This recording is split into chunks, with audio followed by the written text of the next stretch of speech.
ప్రభుత్వం అంగన్వాడీ కేంద్రాల ద్వారా అందిస్తున్న పౌష్టికాహారాన్ని గర్భిణులు, బాలింతలు సద్వినియోగం చేసుకోవాలని సిడిపిఓ మాస ఉమాదేవి సూచించారు. మంగళవారం ఉట్నూరు మండలం లక్కారం అంగన్వాడీ కేంద్రంలో నిర్వహించిన పోషణ్ అభియాన్ కార్యక్రమానికి ఆమె ముఖ్య అతిథిగా హాజరై మాట్లాడారు.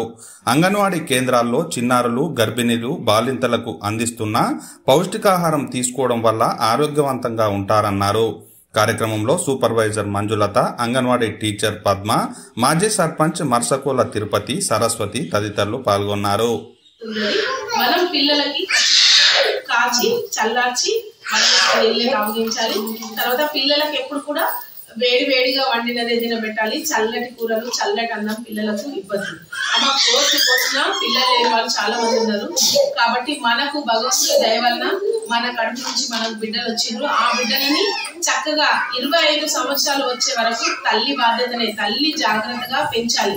25 సంవత్సరాలు ఎందుకు అంటున్నానంటే, మనం రోజుకొక న్యూస్ చూస్తున్నాం కదా, పిల్లలు ఎదిగిన తర్వాత కూడా చాలా చోట్ల చాలా రకాలుగా, ముఖ్యంగా ఆడపిల్లలు చాలా ఇబ్బందులకు గురై వాళ్ళ ప్రాణాలను కోల్పోవడం జరుగుతుంది. ఇది తల్లి బాధ్యత. తల్లి చిన్నప్పటి నుండి కూడా పిల్లలకి మంచి మంచి విషయాలు చెప్తూ, మోరల్ వాల్యూస్ చెప్తూ, అంటే నైతిక విలువలు, ధైర్యంగా ఉండాలి, బాగా తినాలి, మంచిగా చదువుకోవాలి, ఎట్లాంటి తప్పులో నీ పేరు ఉండద్దు, ఎట్లాంటి పొరపాటులో నీ నోరు ఉండకూడదు అని చెప్పాలి. ఇప్పుడు మా తల్లిదండ్రులందరూ మాకు అదే చెప్పారు, నువ్వు ముందు తప్పు చేయొద్దు. నిన్నెవరైనా ఏమన్నా అంటే ఒక్కసారి విను, 2 సార్లు విను, 3 సార్లు విను, 4వ దానికి ఖచ్చితం రియాక్ట్ కాదు.